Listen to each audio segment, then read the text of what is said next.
is Kevin Owocki, and the title of my talk is Shape Rotators Guide to Web3 Era Coordination. And this is a fun, nerd-snipey topic area for me, but also an exercise in, if I insert complexity into the title of what this is, will it pique your interest? And if I put enough shiny objects behind me, will you stick around? So stay tuned. I'm Kevin Owocki. I have a computer science degree from the University of Delaware in 2006. I still identify as a software engineer, but today doing a lot of research in network building, which is like, people as opposed to computers. I co-founded Gitcoin in 2017, and that's been a lot of fun. Has anyone heard of Gitcoin?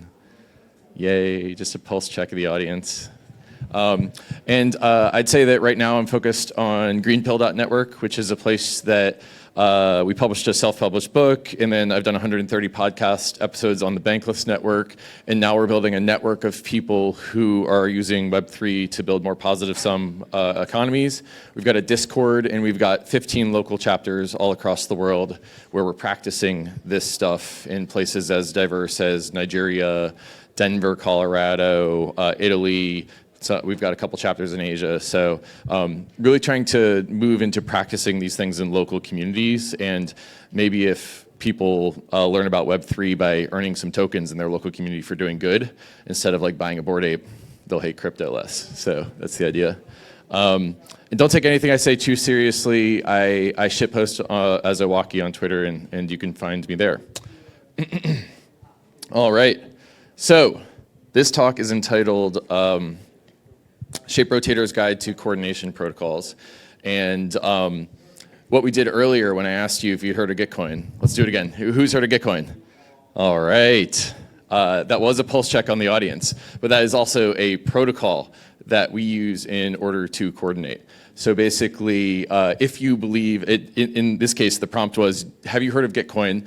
And so if you have, then you lift your arm and open your palm, which signals agreement with whatever the speaker is. So it's a protocol for transmitting binary information to the speaker from the audience. So the agenda of my talk today is to talk about different coordination protocols. Protocols are just rule sets that groups of agents, in this case humans, can implement in order to transfer information between each other more quickly than they would be able to do without the protocol. So we're going to work our way from classic protocols, things like hand raises and things of that nature, all the way up to things like TCP/IP and UDP, and then we'll maybe get into proof of stake and like automated market makers from there. So building complexity, and then I'll have some more remarks on top of that. Hello, welcome. Take a seat, which is also a protocol, sitting. And then the thing I really want to build towards, and I'll just tell you what I'm going to tell you before I tell it to you, is that I've been following the work of Venkatesh Rao, who's a really smart researcher in the space. He's been running a thing called Summer of Protocols, and this idea set is based around this idea that a lot of history is written in a very agent-centric way, or an institution-centric way. A lot of history is the history of nations and heroes that are battling each other and competing in a marketplace of ideas. But what if we took a protocol-centric view of the world? If we looked at how the protocols that we implement evolve with symbiosis with each other in order to help us coordinate, but some of them are parasitic with each other. And then there's this other idea on top of that, which is this idea from A. Whitehead, which is that civilizations advance by increasing the number of complex operations that they can run in order to coordinate with each other. And by increasing that carrying capacity, that's how civilization moves forward from like hunter-gatherer age to industrial age to information age. We're increasing our investment into protocols that allow us to do more important operations with each other, build democratic consensus, and that's why all this matters. So this talk is entitled Shape Rotators Guide to Coordination Protocols, because I'm a big believer in shape rotation. So basically, there was this meme that was going around like a year ago, which I know is like a long time in crypto Twitter, but stay with me. So word cells are people who read information and they picture the words and they picture the way things are described. But I've been really into this idea of shape rotation, which is a way of visualizing the topology of something. You ever heard the quote, "A picture is worth 1,000 words"? So what if we could overload our visual senses with what the coordination protocols look like? How do they change the topology of human coordination? And how does this change the incentive landscape around humanity because of that protocol, okay? So when you shape rotate coordination protocols, you're visually seeing how communities evolve differently before and after the protocol. And like, so an example might be, well, we'll work through some examples as we go through the presentation. All right.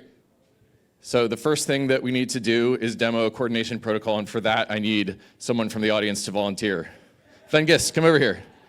You didn't volunteer, you've been voluntold. Let's get a hand for Van Gist. All right, are you ready to demo a coordination protocol with me? Coordinating, sure. Okay, here you go. Welcome to my demo, Ben. All right, let's get a hand for my lovely assistant. Wow, Ben. Can you believe he just knew how to do that? All right, you're dismissed, Ben, thank you. All right. Okay, so handshake protocol seems like a trivial example. We scared away Ben. Oh my God. Ben, I'm sorry, come back, come to my talk. I'm thought leading. Like the idea of following him out the door saying, like, I'm thought leading, come back. Like, thought following if you have to chase him. Yeah, desperation protocol. So I know I'm like shitposting here, but the idea here is that if you're in the savannah, if you're in early human civilization, you probably don't see a lot of humans outside of your tribe a whole lot. And so when you see someone coming at you, and they're reaching out to you like this, then you know that in their dominant hand they don't have a weapon, and you know that they're offering to coordinate between your tribes. Or, it could be a trick, but the idea is that, remember, we're trying to advance the number of operations around coordination that humans can do, and the fact that humans evolved the ability to shake each other's hand was a consensus mechanism, like an early crude consensus mechanism that said, hey, I offer peace and not war. And that's, as a shape rotator, you think about the coordination, like the information between groups being sort of zero sum, and if you can shift it slightly into a positive sum game between the two tribes, then that's a huge thing, despite how basic the coordination protocol is. Oh shit, I let Ven go without demonstrating my forked protocol. All right, here, you're gonna give me a fist bump in the front row. Yes. All right, let's give a hand for my lovely assistant over here. We did it. All right, we clapped, and that's also a protocol, okay? We're taking a protocol-centric worldview towards how we think about human coordination. And we're gonna work our way through this talk into more advanced types of protocols. So a protocol for barter, basically, which is used to exchange X for Y, but has this external effect of managing the supply and the demand of both. So the word cell version of barter protocol is that I could offer you a price of A for good X, and you could say, no, I would like you to give me B for good Y. And then we would go back and forth in an infinite loop until we've exchanged good or services. And so that's the way that barter protocol works. But the externality is that we can now manage supply and demand, create a market of those resources. And the way that this changes human society is that we can specialize. I can build X, you can build Y, and we don't all have to build X, Y, and Z, where X, Y, and Z are important things like food and shelter and beer. And so the shape rotator approach to barter protocols is that it allows us to specialize in human society, which enables the creation of things like cars and traffic lights, which are used to coordinate vehicle traffic. In America, we can turn right on red. We have to check our cross lane when we're about to make a left turn. There's a bunch of rules that are encoded into the road traffic protocol, and now all of a sudden you can transport goods and services, your kids to school in a minivan, and we can improve the number of operations that human society can have in order to specialize. Okay, so get ready to make the leap. We are going to go from regular protocols to digital protocols. And the first one that I want to cover here is UDP, which is a way of sending information across a computer network. So basically, you've got a bunch of computers with Ethernet cables or any other sort of networking protocol, And UDP is a way of sending data packets across the network between each other. And to this day, Netflix and other streaming services still use UDP protocol in order to send information across the network. It's a very minimum viable protocol for sending information across the computer network. But an advancement on top of UDP, depending on who you ask, is TCP/IP protocol, which is used to send information across a network, but where you get a proof of receipt back, right? So if I send you an instant message on UDP, I'm never going to hear anything back over the network. But with TCP/IP, I can actually understand that the person across the network has received the information back from me, which allows you to build things like instant messaging or email services where you can have an assurance that over a distributed network that information was sent to another party, which again advances the amount of operations that human society can have, because now scientists can collaborate with each other across a network in order to do scientific research. And we took that invention, and now we can send cat GIFs to each other faster than we could before. So the internet has changed the number of operations that we can do in society at once. So what I think is interesting is like protocols in themselves are somewhat decentralizing because you can encode a rule set that anyone can operate. But then what are the ways in which we build centralized service providers on top of these protocols? And like a great example of this is SMTP, which stands for Simple Mail Transfer Protocol, used to send emails across a computer network.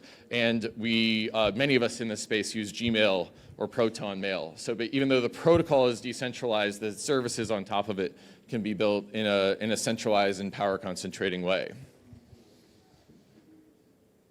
I think an opposite example of a centralized protocol is something like BitTorrent, which it's fun to be working in peer-to-peer tech in my 30s when in my 20s like Napster and BitTorrent and everything were all the rage. Did anyone ever have like Napster back in the day, like BitTorrent? Oh my gosh! When I realized that you could get a world of information through BitTorrent, it was just a lot of fun, and a lot of things that I discovered that you couldn't find elsewhere on BitTorrent. Okay, so these are digital protocols. Getting into Web3 protocols, which again we're getting more and more advanced as we go through this set of this advancement of protocols, is proof of stake, which of course we're all familiar with, used to create a consensus among a network of nodes who are maintaining a digital ledger, which allows us to coordinate an internet of finance, which I think is pretty cool. And we can build other things on top of proof of stake consensus networks. One of my favorite examples is Uniswap. So basically an automated market maker protocol, which allows you to basically swap good X for good Y. So it's kind of like building on top of the barter protocol, a more efficient way to exchange goods and services with each other. And then of course the one that I'm most familiar with because of my work at Gitcoin is Quadratic Funding, which is used to democratically allocate public goods funding what matters in your local community. And so the idea is that if we're trying to shape rotate human coordination, if we're taking a DAO that's uncoordinated, they can't figure out what matters in their community, Quadratic Funding is a way to upregulate the signals of what matter in your local community using the protocol that was invented by Vitalik and Glenn. And so a lot of the work that we've been doing over the last 24 months has been turning the centralized application that I built in order to get Gitcoin off the ground into a encoded set of rules for Quadratic Funding that anyone can deploy in their local community. So that is 0 to 60 on protocols and why they matter. And again, these idea sets are not mine. They're Venkatesh Rao, who's an amazing thinker in the space and is running a Summer of Protocols, which is a research group of people who are looking at protocols and taking an institution-centric, instead of an institution-centric or an agent-centric view of the world, taking a protocol-centric view of the world. And so this is Venkatesh's body of work. I've been doing podcasts with him and the people who are in the programs about this design space. And I find it really fascinating because I think that what we're building in this space is protocols that allow us to coordinate in better. And I think that understanding the attributes of these protocols and how do they fit with each other in a composable way is a really, really interesting design space. And I'm also reminded of another design space that like the hippie in me has been studying for like 5 or 10 years and thinking about for 5 or 10 years, which is this idea set from the Botany of Desire, which is basically taking the view of the symbiosis that plants and animals have with human society. And like the example of this, the Botany of Desire is about apples and potatoes and marijuana, and I think it's like flowers, and basically making the point that we think that we're growing the apples for our own consumption, but in a way, the apples are using us in order to distribute and reproduce themselves. And so what if you took a less human-centric view and you looked at the biosphere as leveraging humans in order to increase its own needs? You start to realize that there's a symbiosis between humans and the plants that they use. And so I think that that's sort of a profound point when you think about humans and protocols. In what way are the relationships between humans and protocols symbiotic with each other? Or for example, like the handshake protocol allows us to peacefully coordinate among tribes and therefore advance the way we trade goods and services with each other. But then what are other ways in which protocols use us? So like maybe an example is like you could maybe make an argument, and it might be not a strong argument, that like a Ponzi scheme is a protocol. And so in what ways do the protocols use us or enable us to use other agents in the system for means that don't benefit them? So the relationship between protocols and humans, I think, is really interesting. And again, the reason that we're doing this is because civilization advances when we push to the limit the number of important operations we can perform without actively thinking about them. Okay? So we want to encode protocols, probably more symbiotic protocols, into blockchains in order to advance civilization. And one of the things I think is really cool about this is this idea of hyperstructures, which are basically programmable protocols imbued into a global, corruption-resistant, transparent state and execution machine. We use the EVM, but there's other people out there who use Cosmos and the Solana virtual machine. And so basically, we've now got protocols, and instead of having to explain them to each other, to word cell them to each other, we can encode them into a global state and execution machine. Okay? And this allows us to store the protocols in a place where they will run free forever without maintenance or intermediaries.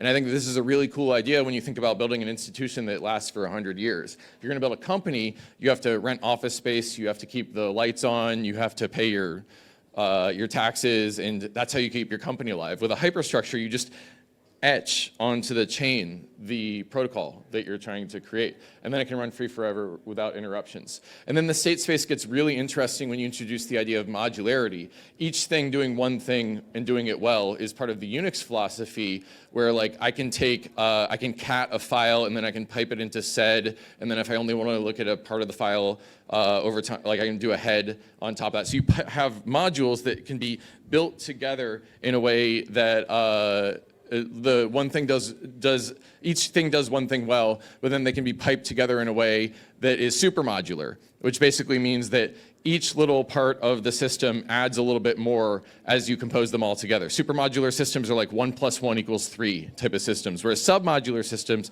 are 1 + 1 = 1.5, okay? So Web3 is we're building hyperstructures which are going to be accruing over time on this distributed state and execution machine, and they can be super modularly composed with each other, which means that the value in this state space is going to grow exponentially because we're going to have more and more protocols and they grow super modular with each other. And this will allow protocols to proliferate much faster. There's people who can walk into a hackathon and in a weekend build something that would have taken a bank $100 million and 10,000 people to do 10 years ago. It's because you have all these modular parts that you already have etched into the protocol. And again, we're advancing the frontiers of human coordination while we do this.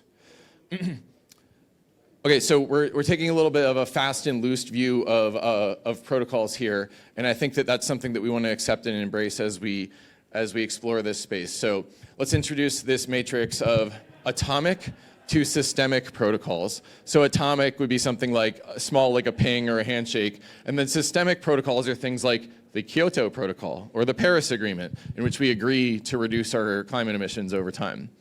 And then you've got ideas of hard versus soft protocols. So something like DNA is something that's like really encoded, or like nuclear launch protocols are hard protocols. Whereas soft protocols are something like birthday parties or handshakes, which can be easily evolved into fist bumps with it's not a big deal. Okay, so another cool idea is how these protocols compose with each other. Okay, so basically the idea of like handshakes and barter means that I've composed those and created a barter protocol, or sorry, a market protocol from there. Or like voting plus education times coalitions times all the institutions creates democracy. Okay, so you can take the more atomic protocols and you can compose them with each other.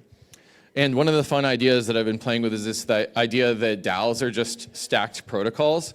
And so like an example at Gitcoin is that Allo protocol, which is the capital allocation protocol that Gitcoin has been pioneering, is much more powerful when you've got a Sybil resistance tool associated with it. And so that's why Gitcoin invented Passport protocol, which is a way of creating Sybil resistance where like it doesn't steal your soul into an orb in like a pluralistic way. It's my WorldCoin shade. I don't know if there's any WorldCoin developers here, but.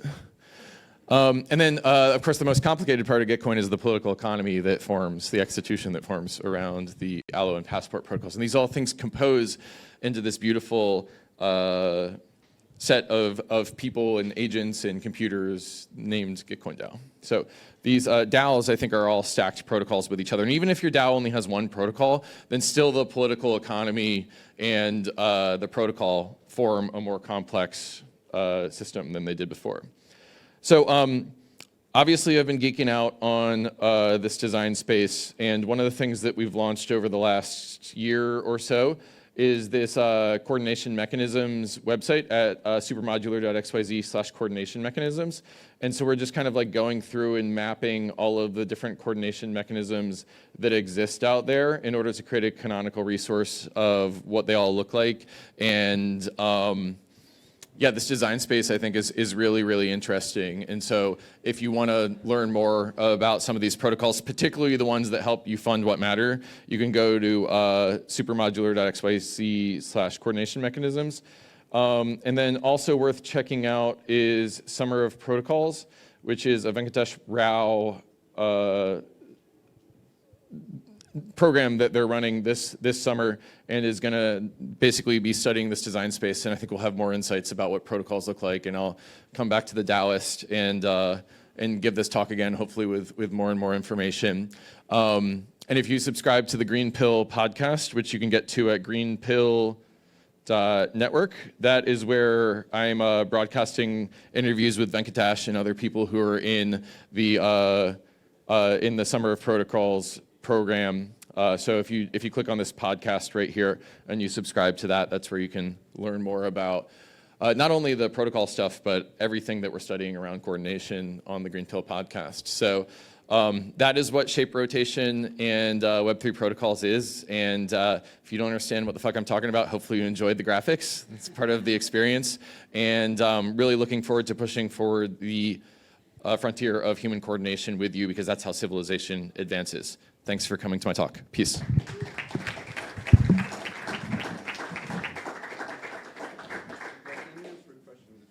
Oh, okay. We've got time for questions. We've got time for questions. We could use the question and answer protocol to do that. If you don't ask questions, I'm just going to shitpost. So. Oh no, no, please. This is just a downward spiral from here if I keep going. What's my favorite shitpost? That's really hard. There's so many. What's that? Favorite and also first that you can think of. Well, the first one I think of is this take that's like. My favorite shitpost was someone that tweeted like, "Yeah, Web3, that's all a scam, but like, give me likes and retweets and attention because that's the real stuff. Like, I don't want to be paid for what I do. Just give me the likes and retweets because that's the real stuff." Which I thought was like a good way of pointing out that we're all fish in water in the attention economy. We don't even realize that it's around us. And like, I think the attention economy is a scam. So that's my favorite shitpost. Please ask me a question because that's it. You mentioned video for the infinite game. Use that as our question about infinite games. I'm looking at global economy as an infinite game of rules are always changing and can be changed by players in it. Would you consider, that's a question I've been asking myself and might be interested here, would you consider that it's a territory-based game right now? Like the infinite game, the game of changing rules? Is it something that is the way to exert power, to get power to change rules or not? Is it something that's still territory based, or are we like getting to a point where we're able to move from that? Yeah, so the question was, is civilization an infinite game where the rules are always changing, and is it territory based? Is that something? So infinite games, for the people who don't know, this is an idea from, is it Simon Sinek? That basically finite games are things that you play to win, like chess, for example. And an infinite game is something that you play in order to keep playing. Like hacky sack is a great example of an infinite game, because just every time I volley it, the idea is just to keep playing. And Simon's whole like worldview is that you want to be playing more infinite games with each other, because just staying in the game is how you learn and evolve. And like, you know, in a way, if you think of humanity as just being the like the mechanism through which our DNA replicates, and DNA's like the whole point of DNA is to be able to evolve and propagate your species, and you know, like markets and economics and thought leadering is all just like a means to that end from the point of view of a DNA-centric view of the world. I think that like in a way life is sort of an infinite game. Like the idea is to keep playing, to keep living your life, and then propagate your DNA forward. So I agree with the frame that like life and civilization is an infinite game. On the question of whether or not it's going to stay territorial forever, could you ask me the question again? Is it going to be territorial forever? It's not being territorial forever. It's understanding that the mechanics to change the sets of rules we have right now are necessarily territory based. Really based, like states or cities or yeah. Yeah, I mean, so I guess two takes on that. The first take is that with the internet, we can now live our social lives and our economic lives in a way that isn't indexed on geography. For 99% of humanity, that was not true. You had to marry, go to school, go to church, get married in your local community, and that was the set of options that you had available to you. And now we have the ability to index not just on geographic localities, but interest localities. You know, like I'm on the Ethereum subreddit, I'm also on the hacky sack subreddit, I'm also on the public goods subreddit, and like those are my communities that are indexed on the locality of those interests, not on like a geographic locality. And so when I think about territories, I think about it makes me think about like not just the territories of the locale of Paris, France, or of Boulder, Colorado. It makes me think about the locality of those like interest spaces and niches online, because the internet aggregates us on our interests. And the real question for me when it comes to like territorialism there is that are those spaces, those state spaces, capturable? So there's this idea in economics called the Matthew effect, which is basically the rich get richer, or colloquially like the rich get richer, but it also applies to matters of fame and status. So like Vitalik's getting more famous faster than I am. And like Ashton Kutcher is getting famous more faster than Vitalik, right? So the famous get more famous. And so when it comes to the idea of territoriality, the question is like, how long does the system continue to accrue power or resources to one set of people? And then like historically, the system will reset because there'll be like a populist revolt against the power structure. And like, this is the whole idea of the fourth turning, and basically the system just resets from there. But how the fuck does that work in like an age with like nuclear, like where the effect of like the system being upended is civilization ending, like with nuclear war or bioterrorism, or we basically have created exponential increasing technologies, and so the risk of like making the whole human race go extinct in that like upset cycle is kind of like a scary prospect. So anyway, I think that the solution is to make these things not capturable, to reverse the Matthew effect, and to make them more democratic. And the way that we do that is we fund public goods. This was all just a long shill for fund public goods, by the way. Good question. I don't know, but that's how my brain works through it. David, go ahead. Really interested in the concept of how they're just stacked protocols. Yeah. Wondering, like, to propagate that future, what are some of the conditions that you see necessary? Like protocols being open source or composable, or anything with proliferation of hyperstructures. Like, what are the conditions to move towards the future where DAOs can drive the stack? Yeah. Well, I mean, I think the first thing you need to do is provide some sort of value to the world, right? If you're providing like the perfectly decentralized protocol and it doesn't do anything in market, if no one gives a shit, then who cares? So the first thing is to provide value. one really smart way to do that is to anchor yourself where there already is value. So like Rocket Pool, I think, is a really interesting example because it's oriented around staking in the Ethereum network, and there's billions of dollars of staking, and Rocket Pool makes staking better.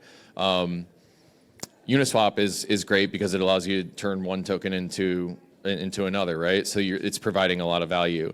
And so the first thing I think is you need to create value, and then the idea of supermodularity is that you need to be composable with other protocols in the system, because then the whole can create exponential value together. Like, this is the whole reason why protocols are so much more elegant than like companies. Like, companies will just become vertically integrated until you get like Facebook and Meta and Oculus all together, and Microsoft Word and all of Microsoft stack, and then Google. Like, they basically like vertically integrate, and so then they just like box each other out and compete with each other, and you're like stuck in Apple's ecosystem or Google's ecosystem. But with protocols, it won't be like that because they'll all be interoperable with each other. And I think that supermodularity matters a lot.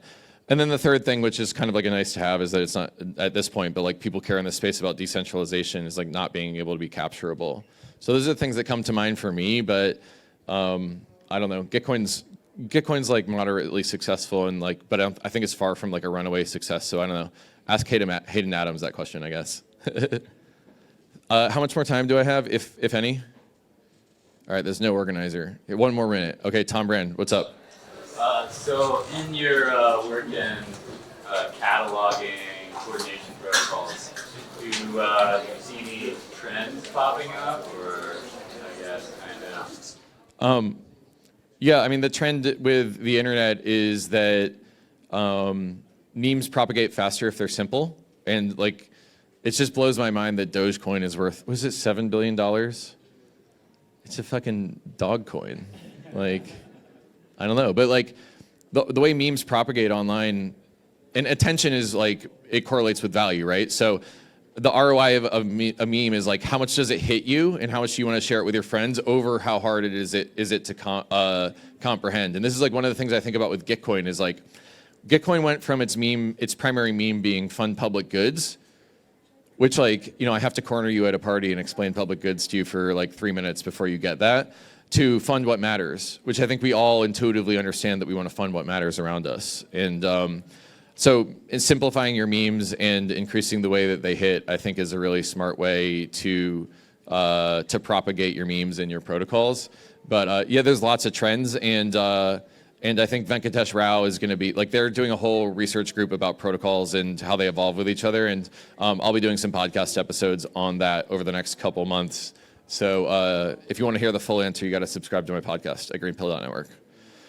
All right, this has been a lot of fun. I will be outside employing the hacky sack protocol with a few of you, so come ask me questions there. Thanks, everyone. This was fun. Peace.